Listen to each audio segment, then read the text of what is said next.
Oh boy, oh, is this a juicy one. This one's got some massive game changers. This week we've got new siege weapons, new damage types, armor and damage ratings, and a new little fella that's going to change the game dynamic completely on their own. You solos out there are going to really like this one. I'm excited. Keep in mind that as I go over these dev blog posts, the content covered is subject to change once public testing rolls out, and could be different by the time Season 5 comes.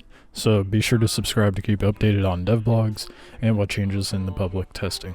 Let's start off by talking about armor and damage ratings, as this will change every aspect of the gameplay, from PvE to PvP and rating. However, this post won't cover rating itself, but everything involved will greatly affect it. Starting with the simpler one, armor ratings, there will be 5 of them now. Starting with soft armor, this will be meant for players and most small creatures such as Samur, Femk, Killen, and the new Papak. Small walkers such as the Firefly and the Spider will have this armor rating, crafting stations, and siege weapons as well. This is intended to be damaged by melee and early tier ammo, darts, scatter, and ballista bolts for example. Next, we have medium armor. This is for medium walkers such as the Dinghy, Stiletto, and Mollusk, etc. is what they said. I assume this includes the toboggan, but they didn't specify. Medium armor rating will also include light and medium wooden walls, as well as small walker legs. On to hard armor. Large walkers and some of the big creatures such as Occam and Koa, no clarification on what is classified as a large walker. Reinforced. This will include capital walkers, the Balang, stone, and clay bases, and the worm scales. Solid. Not many have this armor rating because very few things have the capability of damaging it efficiently. Solid will only be on concrete bases and the Siler. Something that wasn't conveyed in the blog post but was on Discord was whether or not we could upgrade the damage rating of our walkers by using quality. Neon pretty much straight up said you can say goodbye to the quality system as you know it. It can't go into details. That'll pretty much be like gathering ammo, which we will be going into next. But before that, I need to go over damage rating. That way you have a better understanding of what gathering ammo will entail. Starting off at light, this will be done by darts and scattershot pellets. This will be used by the new compact remote stinger, which I will go over later, and the scatter shotgun. Next we have piercing. This is done by the ballista bolts, high-end darts, and scatter pellets. These are used by early tier ballista, higher end scatter shotguns, and repeaters. Moving on to heavy, this will be dealt by larger rock-based ammo, smaller boulders, and high-end bolts. These are used by more advanced ballista, the catapult, and slingshot. And finally, we have shattering. Strongest damage type in the game and fully effective against everything. This is used by the catapult and by the new rocker, spelled with 2 Ks.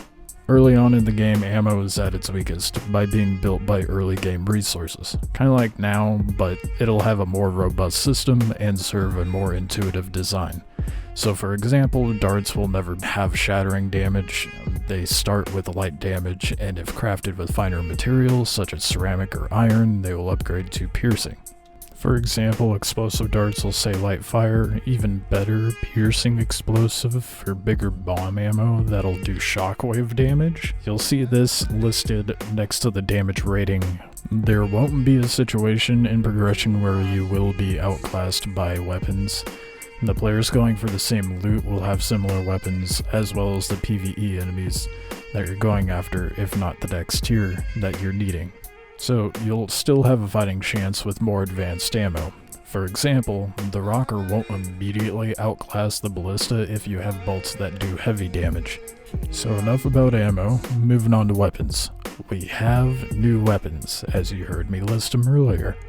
And now I get to just talk about them and show nothing because we were shown nothing in the blog post. Nice.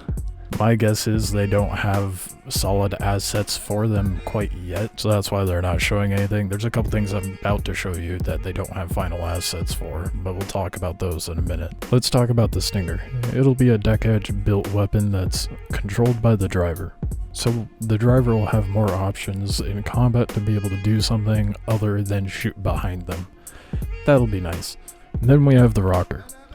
The devs wanted something more than burning toothpicks, as they put it, for Siege. So now they added something between the catapult and the slingshot. Picture an early version of a cannon. So we're about to be blowing each other to bits like proper pirates. So who's the little fella, I bet you're wondering? And what can they do?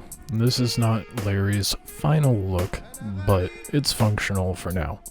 Larry can not only dance, but roam the sands with you and man the weapons and tools on your walker. The devs call it an automata, but I feel this is misleading because they are essentially another remote-operated weapon. They're not automated. They're strictly only able to be placed on walkers for now. Who knows, maybe they'll have them in bases later. Maybe have like a guy in a control room controlling Larry. Time will tell. But for now, Larry will help us tackle PvE and PvP on our walkers. Before you get too excited and think you'll have like an army of Larrys on your walker with barricades and everything, they're limiting how much we can place on our walker decks now. No more limitless maze building. I think that's a smart move, so now if you want to be armed to the teeth and have crafting stations, you'll have to pack a base. They've included a little nugget of something they felt was lacking from last week's post. Rupu Nur Raiders. These little guys will be roaming around and ready to swarm lonely nomads. That's cool and all, but when looking at these pictures, I feel like I'm hunting Bigfoot. Their design isn't final, so that's why they aren't very good pictures. We get the idea anyway, so it's okay. So what wasn't covered in the blog post? Someone asked if Larry will be able to use the battle fan, and to that they said they'll have it available in the public testing to try and balance. Could be fun, could be game breaking. Melee will not see as robust of an overhaul as everything else. There will be some adjustments, but mostly the same. There's currently concept art for shields, but not content they're working on as of yet.